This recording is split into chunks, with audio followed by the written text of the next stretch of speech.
Hello friends, welcome to my YouTube channel Stephen academy में आपका स्वागत है। और दोस्तों, आज का हम वीडियो लेकर आए हैं बीएससी एग्रीकल्चर फिफ्थ सेमेस्टर वालों के लिए।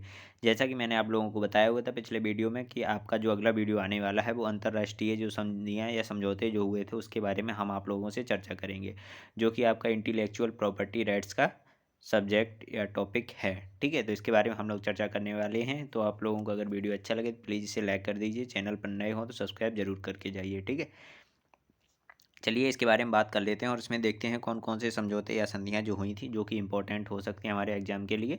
तो इसमें देख लेते हैं। ठीक है, और भी सब्जेक्ट की आप लोगों की क्लासें अपलोड हो रही हैं, डेली चल रही हैं, तो आप लोग प्लीज़ लगातार बने रहिए और टेलीग्राम चैनल से भी जुड़ जाइए। आप लोगों को वहाँ पर PDF वगैरह प्रदान कर दी जाएंगी। ठीक है, चलिए देखते हैं इसमें कौन कौन से समझौते हुए थे।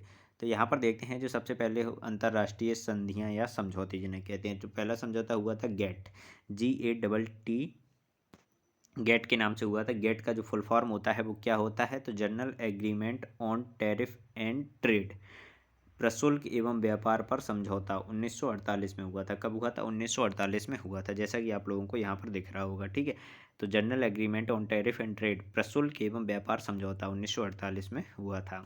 अब इसके जो मुख्य मेन पॉइंट थे उनके बारे में देख लेते हैं, उनके बारे में हम लोग देखेंगे।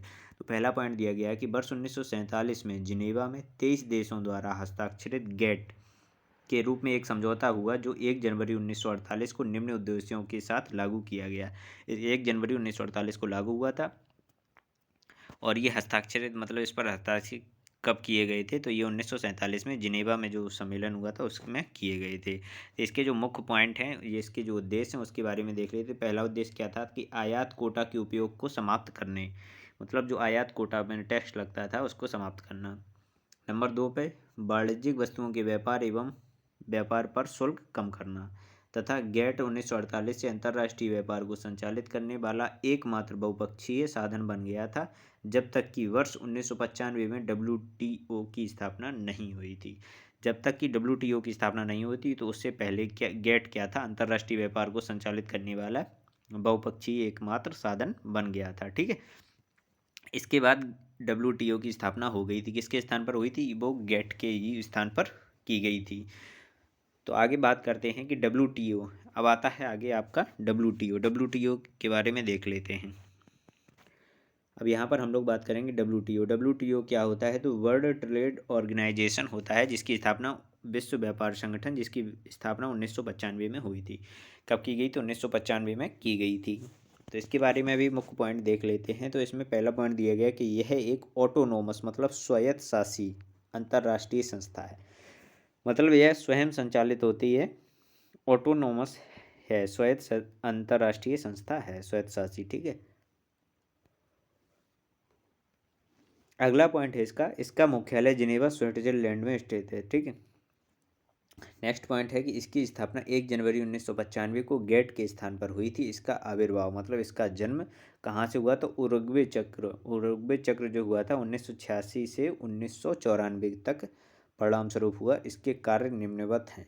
इसका जो आविर्भाव मतलब इसका जो जन्म हुआ था, कब हुआ था? उरुग्वे चक्र में इसकी बात की गई थी, वहीं से इसकी स्थापना हुई है, मानी जाती है। ठीक है, इसके जो कार्य हैं वो आप लोगों को नीचे बताए गए, उसके बारे में देख लेते हैं। तो इसके जो पहला कार्य बताया गया है वो बताया गया कि WTO के तहत हुए व्यापार समझौते के प्रशासनिक कार्यों को देखना, जो कि वर्ल्ड ट्रेड ऑर्गेनाइजेशन के तहत जो व्यापार समझौते हुए उनके कार्यों को देखना होता था। ठीक है, इसका पहला कार्य। अगला देखते हैं, तो व्यापार संबंधी विवादों का निवारण करना, मतलब जो व्यापार संबंधी जो विवाद होते हैं अंतर्राष्ट्रीय स्तर पर, उनका निवारण करना भी किसका काम था? तो WTO का ही काम था। थर्ड पर देखते हैं कि अंतर्राष्ट्रीय स्तर पर व्यापार के लिए एक मंच उपलब्ध कराना, मतलब अंतर्राष्ट्रीय स्तर पर इससे पहले कोई ऐसी भी संस्था नहीं थी जो व्यापार से संबंधित समझौतों को निपटान कर सके या उनके बारे में सोच सके। उसको एक मंच प्रदान किया। किसने किया? WTO ने। आगे देखते हैं, अगला पॉइंट है कि राष्ट्रीय स्तर की व्यापार नीति की देखरेख करना। जो राष्ट्रीय स्तर की व्यापार नीति होती थी उसको देखरेख करने के लिए कोई एक रजिस्टर्ड संस्था नहीं थी, जब इसके पहले जब WTO की स्थापना नहीं हुई थी, इससे पहले कोई ऐसी संस्था नहीं थी। अगला पॉइंट है कि विकासशील देशों को तकनीकी सहायता एवं प्रशिक्षण देना। जो विकासशील देश होते हैं, जैसे कि भारत क्या है? भारत एक विकासशील देश है, तो इसको तकनीकी सहायता एवं प्रशिक्षण देना कि किस प्रकार से व्यापार करना चाहिए, क्या करना चाहिए, इन सब बारे में सोचना। ठीक है, आगे देखते हैं। तो इसमें दिया गया है कि अगला क्या कार्य है। अगला कार्य है कि अन्य अंतर्राष्ट्रीय संगठनों के साथ समन्वय स्थापित करना, मतलब अन्य जो अंतर्राष्ट्रीय संगठन है उनके साथ भी मिलजुल कर रहना। आगे बात की गई है, आगे जो पॉइंट करके आप लोगों को कुछ इसके बारे में बताया गया है उसके बारे में भी देख लेते हैं कि WTO वस्तुओं, सर्विसों एवं बौद्धिक संपदा से संबंधित व्यापार को सदस्य देशों के मध्य सुविधाजनक बनाता है। ठीक है, सदस्य देश हैं जो उनके मध्य सुविधाजनक बनाता है। नंबर 2 पर देखते हैं अगला पॉइंट। WTO का मुख्य उद्देश्य अंतर्राष्ट्रीय स्तर पर एक समान व्यापार नियम लागू करवाना है। मतलब जो WTO है उसका उद्देश्य यही रहता है कि अंतर्राष्ट्रीय स्तर पर सभी के लिए जो नियम कानून कायदे जो बनाए जाएं वो एक समान ही बनाए जाएं। ठीक है, किसी के लिए अलग या विकसित या विकासशील देशों के लिए अलग अलग कानून कोई नहीं होंगे। ठीक है, आगे देखते हैं। तो आगे क्या दिया गया, आगे दिया गया है कि उरुग्वे चक्र के परिणाम स्वरूप WTO की स्थापना हुई। इसको मराकेश एग्रीमेंट भी कहा जाता है। अब इसको मराकेश एग्रीमेंट इसलिए कहा जाता है, नीचे पॉइंट में दिया गया कि मराकेश जो है ये मोरक्को देश का एक शहर है और WTO की स्थापना 15 अप्रैल 1994 को हुई थी, वहीं से हुई थी। ठीक है, मराकेश के मोरक्को देश में हुई थी। ठीक है, इसके बारे में तो WTO की ये सब मुख्य पॉइंट थे और जो कि आप लोगों के लिए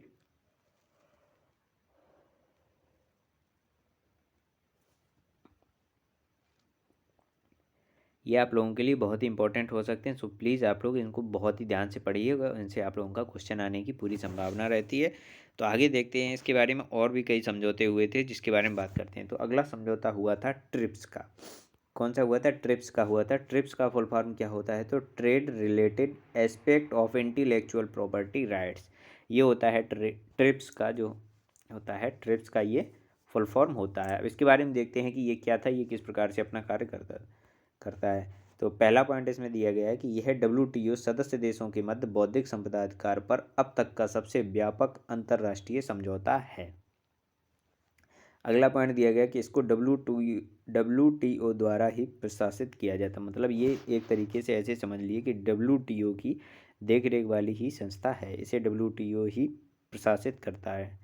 अगला पॉइंट दिया गया है ट्रिप्स 1 जनवरी 1995 को ही प्रभावी है, एक से ही प्रभावी है, मतलब 1 जनवरी 1995 को इसकी स्थापना की गई थी। आगे देखते हैं। तो आगे कहा गया है कि यह बौद्धिक संपदा अधिकारों जैसे कॉपीराइट, ट्रेडमार्क, औद्योगिक डिजाइन, पेटेंट, व्यापार रहस्य की सुरक्षा पर एक बहुपक्षीय समझौता है।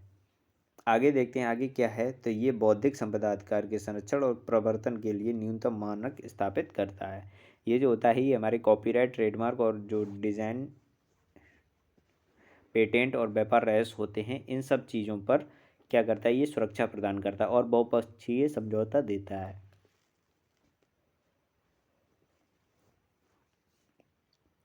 नेक्स्ट पॉइंट की बात करते हैं। तो यहाँ पर दिया गया है कि ये समझौता बौद्धिक संपदा और उसके व्यापार के बीच संबंधों के मध्य महत्व को कानूनी मान्यता प्रदान करता है तथा ट्रिप्स की 3 मुख्य विशेषताएं निम्नवत हैं। तो 3 निम्नलिखित विशेषताएं इसकी कौन सी हैं।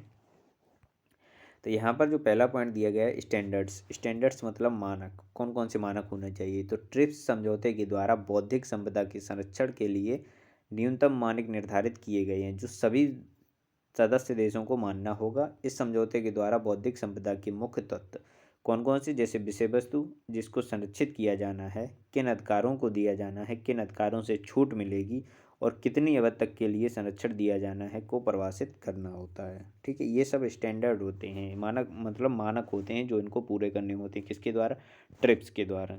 आगे देखते हैं आगे क्या होता है।